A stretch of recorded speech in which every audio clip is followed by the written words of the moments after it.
So as you can see, it's a comedy. So please join me in welcoming the real Maziar Bahari and the fake Maziar Bahari, Gael, Garcia, Bernal, and Maziar Bahari.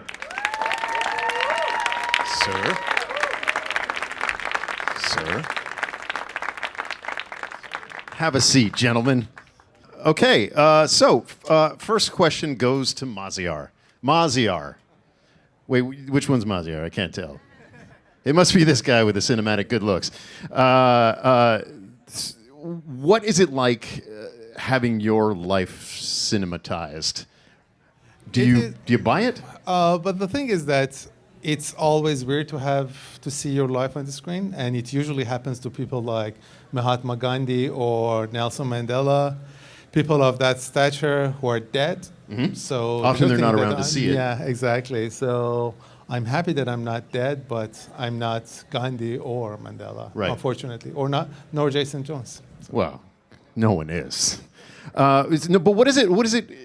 Do you feel it's cathartic watching this, or is it absolutely traumatizing watching this? It is, of course, cathartic because I think it's the continuation of the process that started in prison when in my solitary confinement in the interrogation room, I always promised myself that whenever I come out, I'm going to talk about this, not only what happened to me, but what happens to journalists and activists all around the world, including Iran. And even during the worst times of interrogation, I was trying to write the book in my head. And as you remember, as soon as I came out, I wrote a very long Newsweek article. I was just taking mental notes in prison. And then as soon as I came out, I just transcribed it. And people ask me whether it's opening old wounds. Is it opening old wounds? It's not. It's actually healing old wounds. Really? Yeah. This is healing it. I think it's very soothing because I have friends who've gone through similar experience, and they're still very traumatized by the experience because they have kept it to themselves and they do not talk about it. They do not share that experience with others. Right. And has your family seen the movie?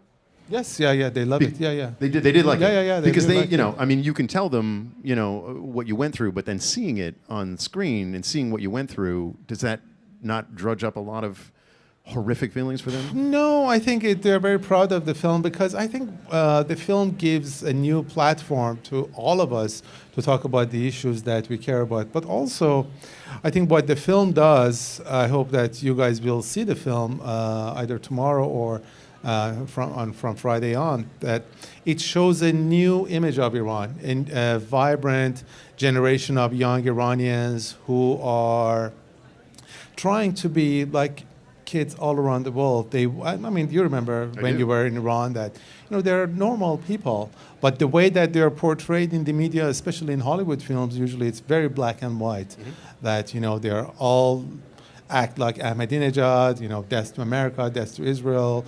They're very angry, but in the first half of the film, you see a totally different, nuanced image of Iran. Yeah, I mean, even Argo, they were the bad guys. The Iranian bad guys. Yes, they were, and Argo was not one of the worst, personification of Iranians.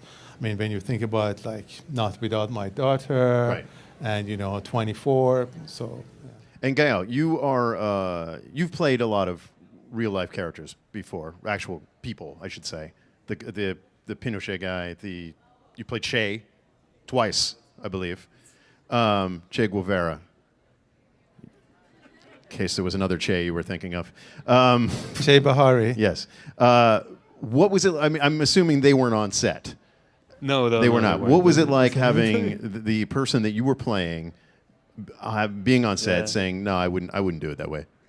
That's not how I would say. Exactly. Yeah, it kind of seems more daunting, the experience of having the person be there. But I mean, Che Guevara. Come on. I mean, he was there. Mythological. Right. No, of course. Yeah. And it is a bigger weight in that sense of like, everybody has an interpretation of Che Guevara, and everybody has so everybody has an ownership of that character, and anyone can stand up and say that's a lie. No, he would never do that.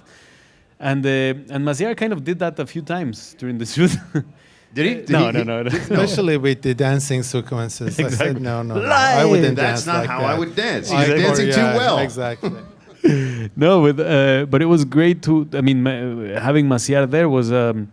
First of all, everything comes from his interpretation of what he went through. I mean, it is a film based on the book, on the memoir. Which the memoir itself, it is not. It is horizontal. It is not vertical. It is not like an account of hour per hour of what he went through. It is a much more. It's an afterwards, like hindsight interpretation of everything that happened, and obviously it leads to another bigger sort of scope, which makes it more human, more approachable, and more about the big issues rather than just about his experience. So that I would grab from that bigger those bigger elements, let's say, of hope, despair.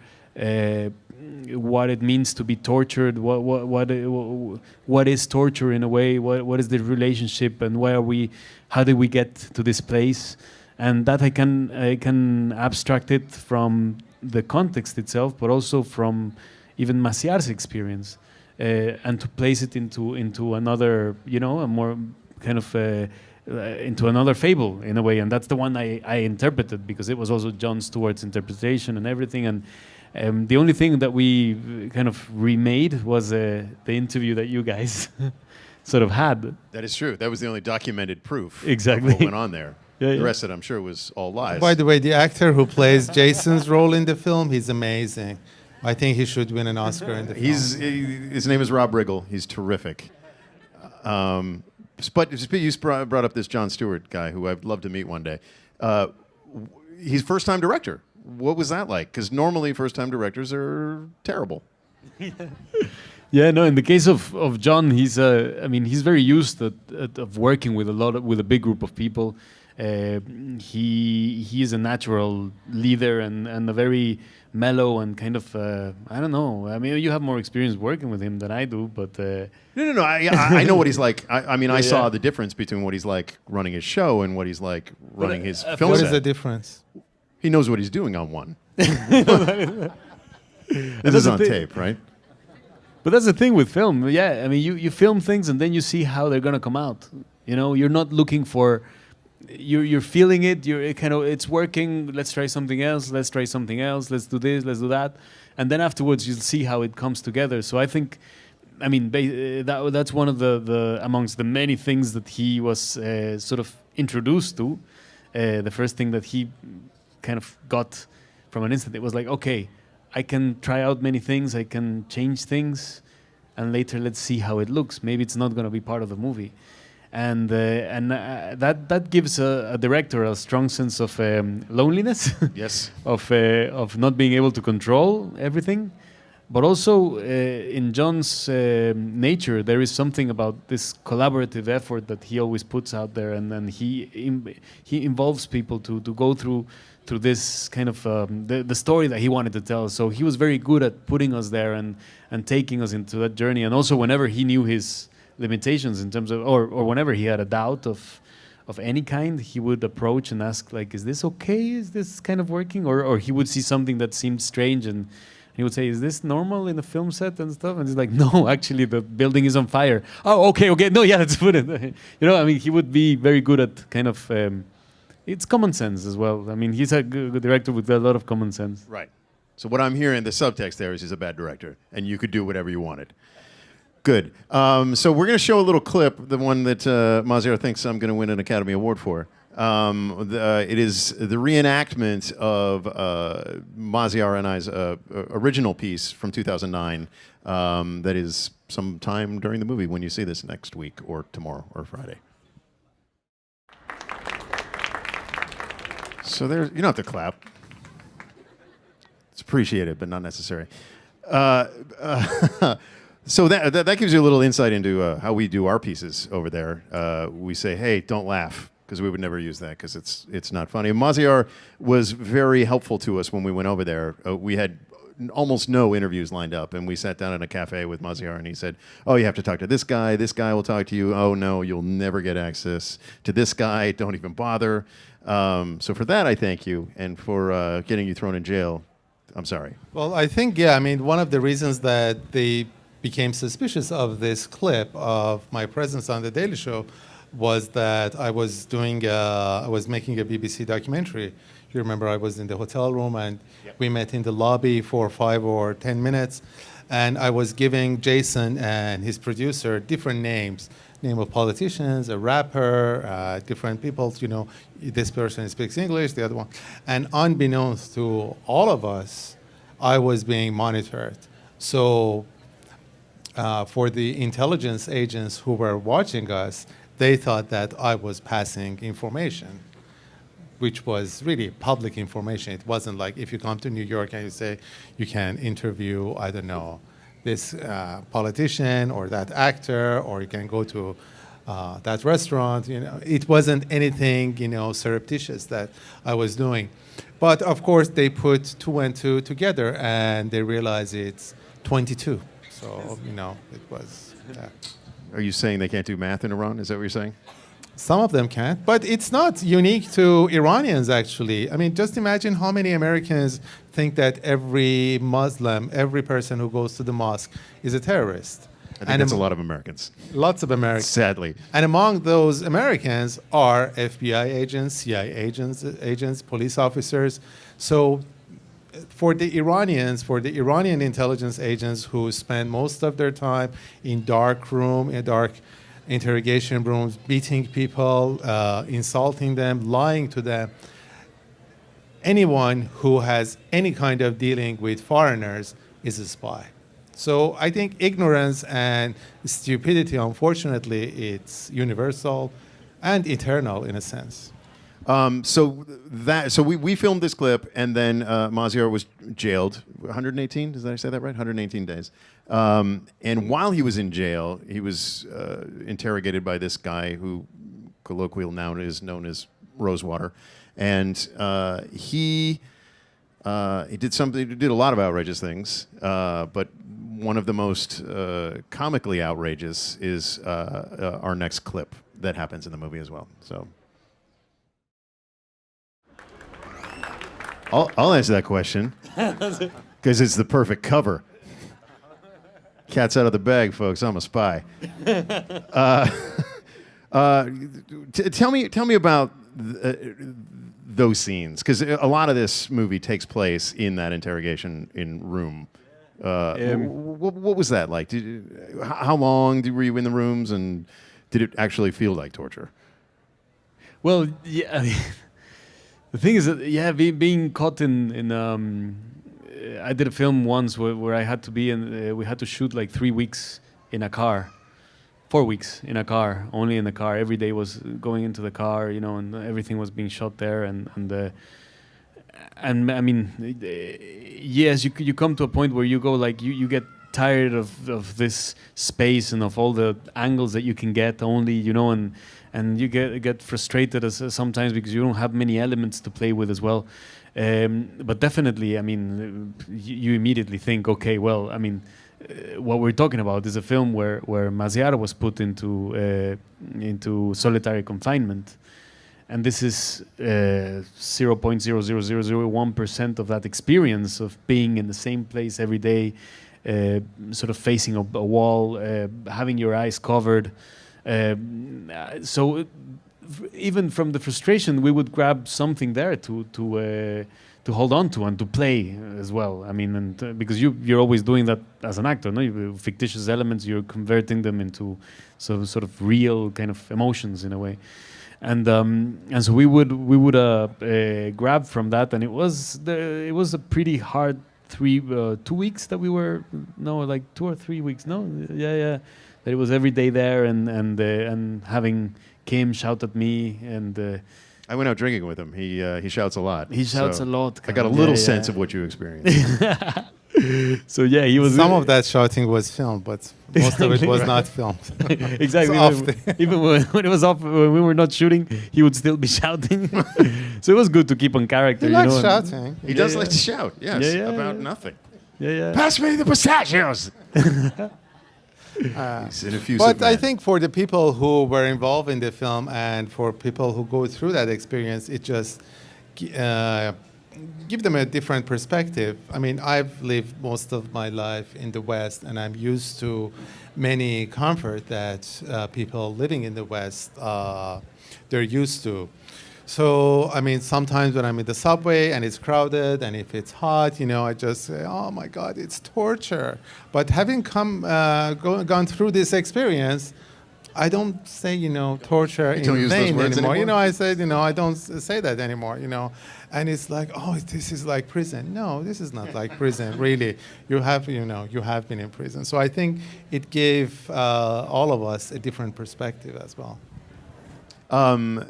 I think we're going to open it up to a couple questions from you people now, because you're here. So, anyone has a question for either of these two young gentlemen? Thank you all for being here today. Just a two-part question. First, do either of you wish that the interview had never happened? I'm sure you get asked the question all the time, or do you think that maybe it shined the light of injustice on something that people weren't aware of as much in this country? And secondly, because it was your lives, did Jon Stewart, were you creatively involved in the day-to-day process of making the film, or was he more of an auteur and just consulting you like in a participatory way, or were you all directly involved in the creative process on a day-to-day basis in the making of the film? Thank you. Well, in terms of the interview, I think the interview was quite innocent. I wasn't saying anything that was provocative and... Well, if I can read back an email that you wrote to me. I brought an email chain Yeah, here. but... Because when all this stuff started going down, we were very cautious because, people were dying in the streets and there's nothing really funny about that. So when we were airing the pieces, it was an edit. We were heavy on the edits. We cut a lot of what we shot there. We were there for 10 days and we had a lot of footage and we aired 4 pieces. So I wrote to Maziar saying, this guy named Abtahi, who was a cleric, a mullah? Was it mullah? Yeah, mullah, cleric. Yeah. I said, do you have any concerns about airing our interview in light of what happened to Mr. Abtahi? I'd hate to get anyone in more trouble for the sake of a few jokes. Maziar wrote back to me saying, I have no problem with showing my interview, especially the part where I call Ahmadinejad a moron. So I think this absolves me of any guilt whatsoever. But the thing is that they had a scenario for me. They wanted to incriminate some people within the Iranian government, like this cleric Abtahi, who are reformists, through people like me who worked with Western organizations. I was supposed to be this media conduit as between these reformists and Western intelligence agencies. I mean, you really cannot be prepared for this kind of stupidity. I mean, none of us knew that this could be used as an evidence, and it's ridiculous that it was used. And for your second question, in the beginning, Jon didn't want to write or direct the film. He wanted to just produce it. And we looked for different writers, for different directors. We approached different people. He approached some people, I approached some people, but they were either busy doing, I don't know, Fast and Furious 29, is it? Which is supposed to be better than 28. It's actually 56. Yeah, 56, oh, I'm sorry. I missed 27 of them. So, and then some of them wanted a lot of money. And it took about 1.5 years when Jon just said, screw it. We cannot really wait for people to make up their minds. I will just write it. Let's work on this together.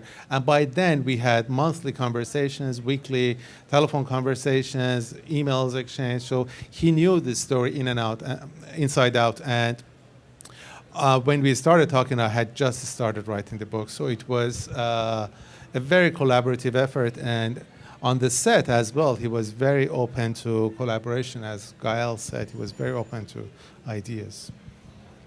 So, Gael, did you get a boot camp in mannerisms and behavioral patterns that you were supposed to express that would capture him perfectly? And did he get all your quirks down? Well, a little background. I'm from Mexico. I've never been to Iran. So that, to begin with, would never... and we're different people, so... I'm an actor, so we have to resign to the fact that I'm not going to be exactly the character I'm going to... in real life, of course. and there were other things that were also at play, which is like this is the interpretation of an interpretation of an interpretation, and basically we just the cocktail of all the people that worked in the film created I mean, we were shooting in Jordan, in Amman, so you know it is not, we were not shooting in Iran, we were not shooting in Farsi as well. So there were many things that were other tones, other like keynotes, no, that were used in the film. So I would grab from certain things of Maziar, but basically what I would most try to sort of get inspired by or grab from, it was his experience that he put in the book. It sounds biblical, but I went to the book every time.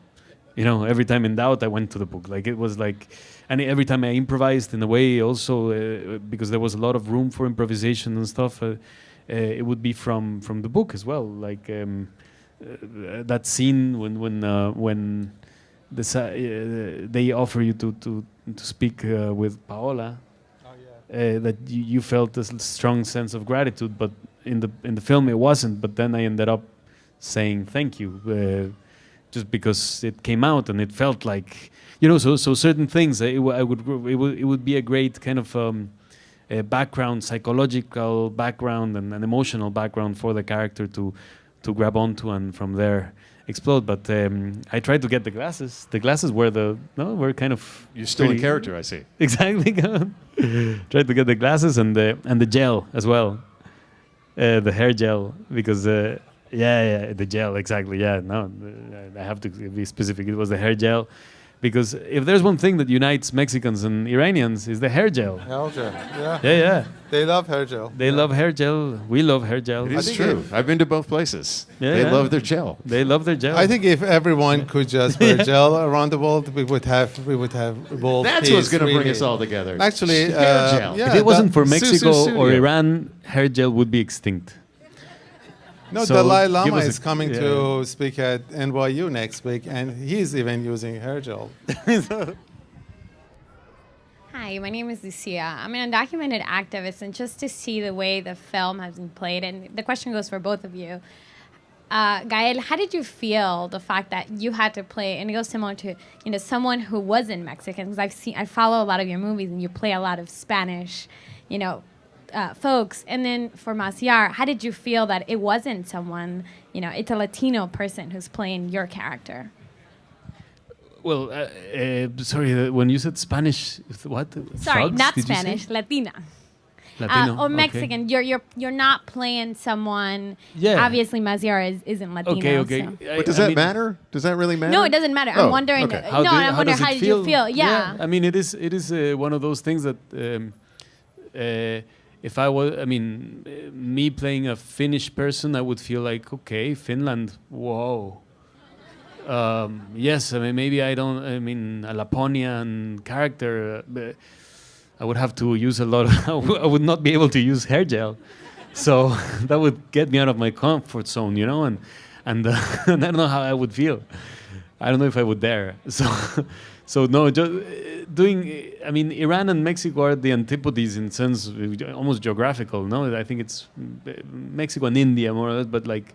It's very close, no, to India, Iran. Iran, whatever. India, Iran, Mexico, They're all the Argentina, same, yeah. Latino. So in a way, there is a strong connection in many ways. I felt it. You just have to get immersed in the culture in a sense. I've never been to Iran. I would love to go one day. It would be incredible. I would be fascinated to go there. You've been there. I'm not sure you're allowed to go now that you're part of the Zionist conspiracy. Yeah, well, maybe. Gail Garciawicz. We'll go together. But it doesn't feel. I'm an actor in a way, so I'm used to not be able to. The character that they put forward to me is not from. I've never played a character from where I'm from Guadalajara. I'm from Guadalajara, and because Guadalajara is kind of boring for everybody. Nobody does characters from Guadalajara, which I'm like, yeah, some justice to be done there. All the man. cartel leaders live in Guadalajara, don't they? A lot of them live there. Yeah. Yeah. But they're It's not like from the there. safest. I know it's the safest. Oh, they've moved there. They 'cause moved there. The real estate. Because exactly. Live up on the hill. I get it. I've been there. It's the safest place in Mexico because they all live there. No, man, but there is no. I mean, as an actor, there is no difference. Like when you get to play an astronaut, or a doctor. I mean, doctors study 15 years to become doctors or more. You know, I have to pretend. So it's just like when you're a little kid and say like, when you make the voice of an architect and you're playing a kid, and all of a sudden the architect arrived. You know, and it is like that. It's a game like that. I mean, it's more serious. It's more. I want to see that movie. Artistic. The Gael Garcia is the architect. I don't know if we can build this. But Wait a let's minute. try. Yeah, exactly. But the film tells a universal story, and actually, John, in the beginning, because he really wanted to be true to the story, he wanted to make the film in Persian with Iranian actors, and I was the person who persuaded not to do that. And I thought it can have a bigger audience if the film is in English. And now the film is a good film with a universal story. And Gael is from Mexico. My father is played by a Turkish actor. There are two Iranian actresses. Nasser, who plays Rosewater's boss, is Egyptian American. Kim Bodnia, who plays Rosewater, is Danish. So it's a real multinational cast of great actors telling a universal story, because yes, the film is based on my story, inspired by my story, but it's really the story of thousands of journalists who are going through the same thing everywhere, all around the world, in Egypt, China, Russia, different countries. And that's exactly. Sorry, I was almost banalizing the answer as well. But there is one thing that did really connected immediately as well with the story, is that amongst the many conclusions and thoughts that Maziar came out of prison with after his experience, one of them is about the protection and the persecution that power has against journalists. And that definitely hits home very strongly. I mean, in Mexico, but let's not put a Latino term. Like Mexico in particular is one of the most dangerous places for journalists, and that is something that I completely understand the necessity of and how to shine the light into this issue, because without journalists, there's very few stories are going to be told about all these people and about all the injustices that go on in a place like Mexico or anywhere in the world. Hi, my question is for Mr. Bahari. In the jail, the imaginary conversation with father and the sister, how real it is in the real life?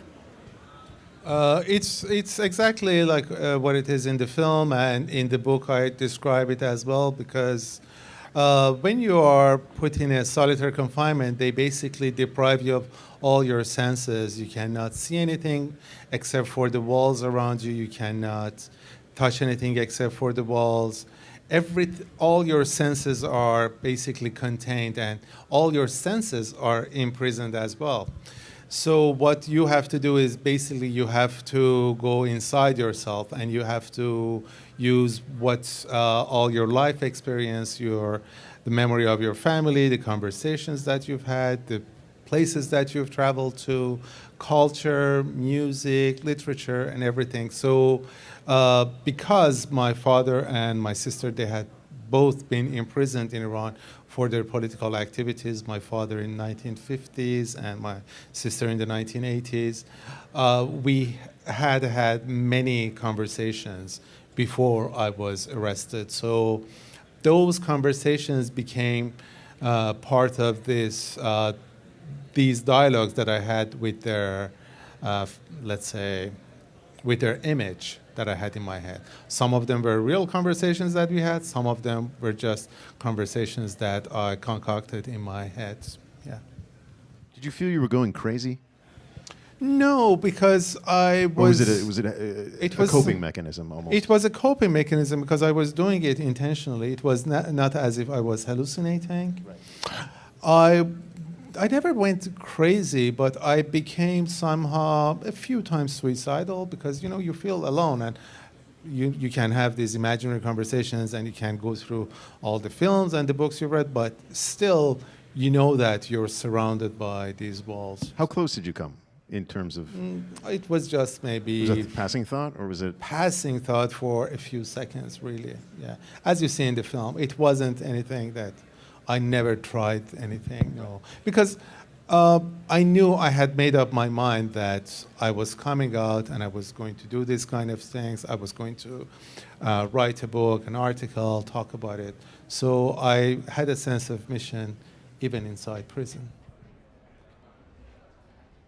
Rather than this being a period at the end of a sentence in a way, I'm just wondering if either of you or any of you have a suggestion of which organization or a couple organizations that you think it would make sense for people who are here to log on to support in order to push this conversation further and to be supportive of our journalists' safety as well as to be supportive of being on the right side of history. If any of you have a favorite. Well, there are many organizations that you can be involved in. Committee to Protect Journalists is one of them, which is based in New York. We have an organization for Iranian journalists called Journalism is Not a Crime.me, M-E. And there is Reporters Sans Frontières, which is also international. There is Index on Censorship, and there are many, many organizations. And I think, pardon? Article 19, yes, there are, Amnesty International, Human Rights Watch, they all help journalists. But I think it's very important to just appreciate what many journalists are going through these days, that, this is a very difficult time in journalism history when many big organizations, they are cutting their budgets, they cannot send their correspondents to places like Syria or Iraq, which they used to do that prior to the 1990s maybe. And these days, freelancers are replacing those professional journalists. They do not have the protections that these big organizations provide them. I was very lucky that I had Newsweek, BBC, Channel 4, many other organizations supporting me, and they staged an amazing campaign for me in order to get me out. Many journalists do not have that support, so I think we should really appreciate the work of those journalists. I think another, and this, I mean, not mentioning organizations, but something that the film points out at the end is that is something that Maziar suffered, went through, and came out realizing, and actually I've had the opportunity to understand that in a way by doing this film, that placing the question on saying that solitary confinement is torture, is a way of torture, and it's something that's systematically practiced all over the world, even in the most sophisticated democracies. In this country. Yeah, this country and everywhere. I mean, it happens everywhere, and it is a very. It is meant to be for correction, no, but the fact that it exists, it can also be used to torture someone and to make someone guilty, and it's a very effective way of torture. It is depriving people from their senses. It is depriving people from any hope whatsoever, and they will admit to anything. So it is not just process in a way for people that are in that situation, and that is something that it's I mean, we're talking about it now, and it's commonly practiced everywhere, and it's not even. I mean, I think I hope that in a few years' time we will be very surprised at how the hell was this still going on, this common practice of solitary confinement as a way to reform or punish or kind of, because it is used as torture. It is used in that sense. We're good. Okay, that's unfortunately all the time we have. These guys are busy and have to do things. I'll stay here all day and take your questions. But I want to thank Gael, Garcia, Bernal, and Maziar Bahari for stopping by. And who cares, man? participating in this great film, written and directed for the screen by Mr. Jon Stewart. Go out and see it Friday, right? Friday in theaters, somewhat everywhere? Everywhere. Everywhere. Go look for it. It's a good movie.